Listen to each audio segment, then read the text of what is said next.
Moqueries, insultes, agressions physiques. Depuis 7 mois, les actes antisémites et antisionistes se sont banalisés en France. C'est ce que révèle une étude menée par l'IFOP, commandée par l'American Jewish Committee. Tous les 2 ans, en effet, depuis 2014, l'AJC publie une vaste enquête sur l'antisémitisme en France. Parmi les chiffres retenus, 86% des Français juifs, donc on le disait, qui craignent d'être victimes d'actes antisémites depuis le 7 octobre. Pour en parler, nous accueillons en studio, en direct, Anne-Sophie Seban-Bécache, directrice de l'AJC Paris. Bonjour. Bonjour. Merci d'être avec nous ce matin. Sur les 3 premiers mois de l'année, en janvier, février et mars, on a déjà relevé 366 faits antisémites, plus de 4 actes antisémites par jour, une hausse de 300% par rapport aux 3 premiers mois de l'année 2023. Les Français juifs, pourtant, représentent 1% de la population française, mais 60% des actes antireligieux sont des actes antisémites. C'est ce qu'a rappelé hier le Premier ministre Gabriel Attal lors du dîner du CRIF. Vous y étiez justement, Anne-Sophie. Alors votre sentiment après ce discours? Son discours était très fort, à la hauteur, je pense, du moment. Ce qui m'a le plus frappé, c'est moins ce qu'il a dit sur l'antisémitisme que ce qu'il a dit sur Israël. J'ai trouvé que ces mots ont été plus forts que ceux d'autres dirigeants français depuis le 7 octobre. Quand il a raconté son expérience avec des familles de victimes du 7 octobre au moment de l'hommage national, et qu'il dit qu'il en gardera un souvenir toute sa vie, et que de là, il dit, quand j'entendais ensuite des commentaires visant à critiquer ou à demander ou à donner conseil à Israël et à la société israélienne qui lui disait qu'elle surréagissait, c'est inadmissible et c'est incompréhensible.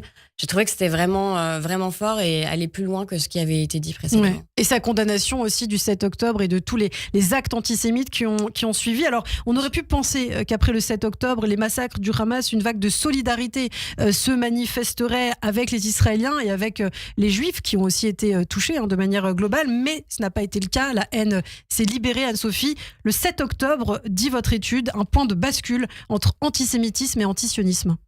Oui, exactement, parce que avant, qu'est-ce qu'on disait pendant 20 ans? L'antisionisme et le nouveau masque de l'antisémitisme, etc. Mais aujourd'hui, après le 7 octobre, c'est une fusion des deux haines. C'est la haine d'Israël, c'est la haine des Juifs, et la haine des Juifs, c'est la haine d'Israël. Et on le voit même en miroir dans le trauma qu'ont les Juifs. C'est-à-dire qu'on a d'un côté le trauma du 7 octobre, où la vulnérabilité d'Israël rejaillit, et un trauma collectif pour les Israéliens.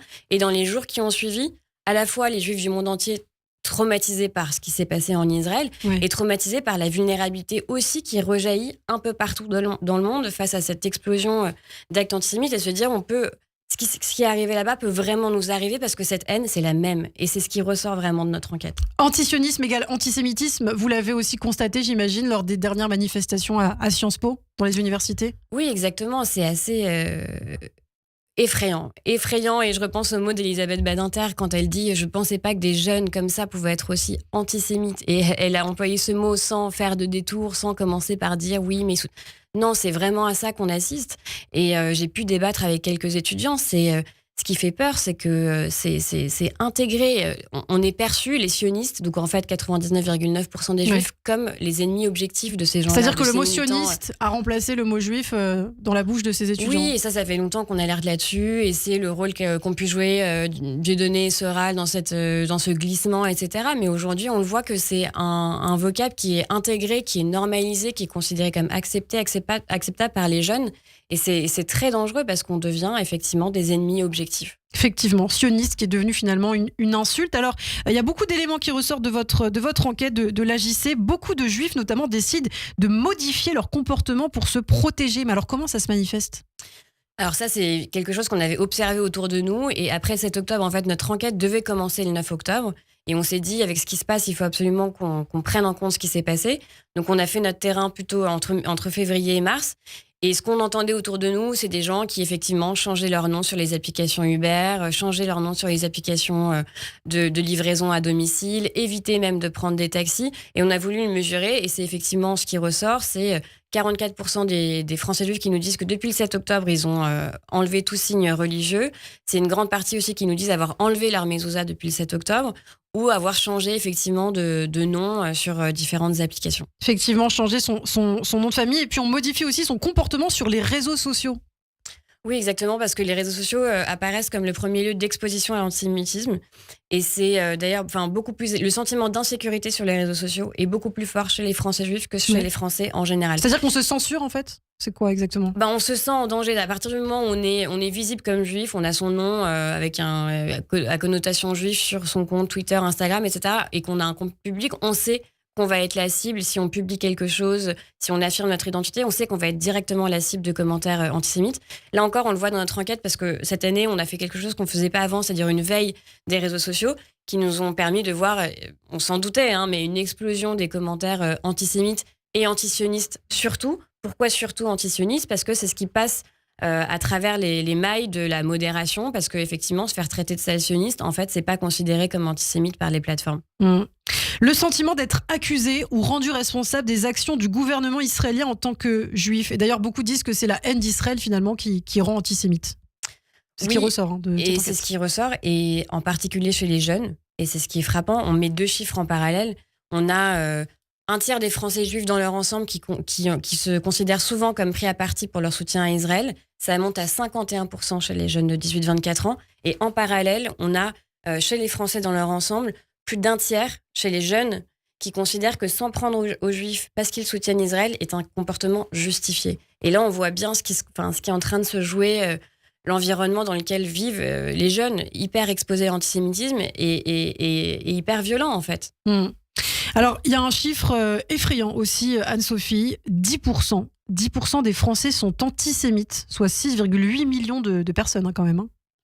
Oui, c'est 10% de notre échantillon, effectivement, qui fait partie de ce dernier cluster où on a croisé en fait différents items, différentes questions. Et donc, c'est à la fois des gens qui partagent très fortement la plupart des préjugés antisémites, mais c'est aussi des gens qui justifient la violence antisémite, et ça, c'est extrêmement inquiétant.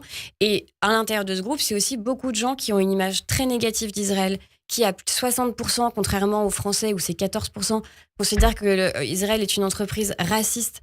C'est des gens qui ont plus de sympathie pour le Hamas que la moyenne nationale. Ouais. Chez les Français, c'est peut-être 6%. Là, on passe à 15 ou 20%, je crois, de ce groupe-là. C'est un groupe qui est très masculin aussi. C'est un groupe qui est très jeune, puisque 58% de ces 10% a moins de 35 ans. Et c'est là où ça fait vraiment peur pour la suite, où il faut qu'on se réveille, en fait. Parce que demain, c'est des adultes et c'est les Français qui vont faire notre pays. Eva Soto, vous avez une question pour Anne-Sophie. Alors justement, Anne-Sophie Seban, hier à ces assises de lutte contre l'antisémitisme, on a entendu des propos par rapport à cette inquiétude concernant les jeunes et le niveau très élevé chez les jeunes d'antisémitisme. Certains ont évoqué une génération perdue où on dit que tout était à recommencer. Tout d'abord, cette génération-là, est-ce qu'il n'y a plus aucun travail à faire sur elle ? Est-ce qu'elle est perdue ? Est-ce qu'on doit plutôt s'attaquer aux plus jeunes et laisser tomber eux, elle est complètement perdue. Qu'est-ce que vous en pensez ?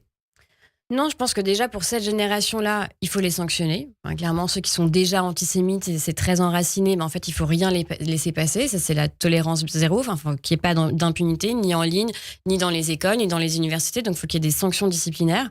Ensuite, c'est pas perdu non plus. Il faut continuer évidemment à faire de la pédagogie, à faire tout ce qu'on peut. Mais pourquoi est-ce que certains intervenants ont dit que c'est une génération perdue ? Parce qu'on a laissé prospérer depuis 20 ans des discours qui sont devenus tellement acceptables et acceptés par les jeunes.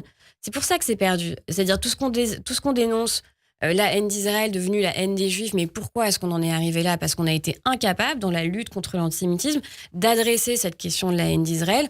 On a dit, les premiers ministres ont dit, l'antisionisme est le nouveau masque de l'antisémitisme. Et quand on a dit ça, qu'est-ce qu'on a dit ? Et comment est-ce qu'on le traduit dans l'action publique ? Comment est-ce qu'on a le courage, dans les cours d'histoire, dans les cours de sensibilisation à cette question, d'aborder la question de l'antisionisme ? En réalité, ça n'a pas été fait. Oui. Et donc, c'est par ça que ça doit passer. C'est pour ça que c'est perdu. Et c'est pour ça que si on veut pas perdre la génération suivante et les plus jeunes, il faut qu'on s'attaque à ça. Et c'est pour ça que je dis, il faut repenser la lutte contre l'antisémitisme. Parce que si on n'intègre pas ça, de la même manière qu'on a mis du temps et ça a été long et ça a été compliqué de se mettre à enseigner les mécanismes, pas juste la Shoah, les mécanismes idéologiques et politiques qui ont conduit à la Shoah. Il faut aujourd'hui qu'on se mette à enseigner ces nouveaux mécanismes idéologiques, le décolonialisme, l'ancien impérialisme façon années 80, etc., qu'on les explique, de manière à prémunir les jeunes de ces discours, qui se rendent compte que tout ça déclenche finalement la haine des Juifs, que c'est à ça qu'on aboutit quand on adhère à ce genre de discours. Alors ça doit passer par l'enseignement, justement, repenser la lutte contre l'antisémitisme.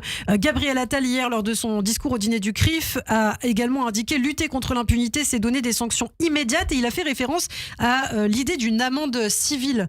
Qu'est-ce que vous en pensez ? Oui, nous, c'est quelque chose qu'on soutient. Ça rejoint cette idée de comment mettre un terme à l'impunité, notamment en ligne. Et ce qu'on voit, nous, dans notre enquête, d'ailleurs, c'est que 86% des Français juifs disent ne pas déposer plainte quand ils vivent un acte antisémite. Et la première raison qui est donnée, cette année, on a posé la question pourquoi. Ce qui arrive en première raison, c'est parce qu'on sait que ça va pas aboutir, que ça va pas aboutir à une condamnation. Et la deuxième raison, c'est parce que, on va pas porter plainte pour ça. Donc ça dénote à la fois de la justice, en fait on sait pas ce qui est condamné, quand on porte plainte il se passe rien, ou quand on signale un contenu il se passe rien. Donc l'idée de la contravention, c'est par exemple de le créer en ligne, quand il y a une insulte antisémite très nette, obliger les plateformes à transmettre l'identité à la police, et qu'en fait l'auteur de ce commentaire reçoive chez lui une contravention, comme quand il va... Quand il prend la ligne de bus et qu'il est filmé, en fait, on se dit aussi que ça peut dissuader ceux qui sont déjà antisémites et qui sont perdus, au moins qu'ils payent un peu. Alors une dernière question, Anne-Sophie, à l'approche des élections européennes également, le Premier ministre Gabriel Attal a tenu à mettre en garde contre les extrêmes et notamment l'extrême droite hier dans son discours. Le présent, dit-il, c'est un député du RN qui tenait une librairie négationniste baptisée en hommage à un livre de Charles Maurras. Le présent, c'est l'état-major du RN qui met plusieurs jours à trancher pour savoir si Jean-Marie Le Pen est antisémite. La ficelle est un peu grosse, je cite, personne ne se laissera tromper. Quelle est votre position à la JC sur cette question justement ? C'est la même qui a été évoquée, je pense, par le Premier ministre. On n'est pas dupe non plus. On voit bien la stratégie du RN aujourd'hui qui utilise cette question d'antisémitisme pour finir de se blanchir. Enfin, ça a été dit et redit. Ouais. On n'est pas dupe de ce que ça donnerait. On connaît les positions de Jordan Bardella sur, par exemple, la cache-route, sur le fait de...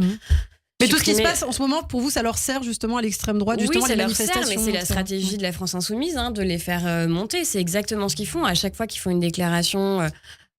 eux, ils sont dans la dérive antisémite jour après jour, ils renforcent le RN, ils veulent s'imposer comme les premiers opposants au RN. Demain, s'ils sont élus, ils seront la première force d'opposition, c'est ce qu'ils cherchent. Ou alors, ils essaieront de continuer à appeler au soulèvement comme le font certains de leurs députés. Eh bien, merci beaucoup Anne-Sophie Seban-Bécache pour toutes ces précisions, directrice de l'AJC Paris. Votre enquête, les résultats de votre enquête à retrouver dans le Parisien dimanche dernier et bien sûr sur Internet, toutes les informations et tous les chiffres. Merci Anne-Sophie et à très bientôt. Merci Ilana.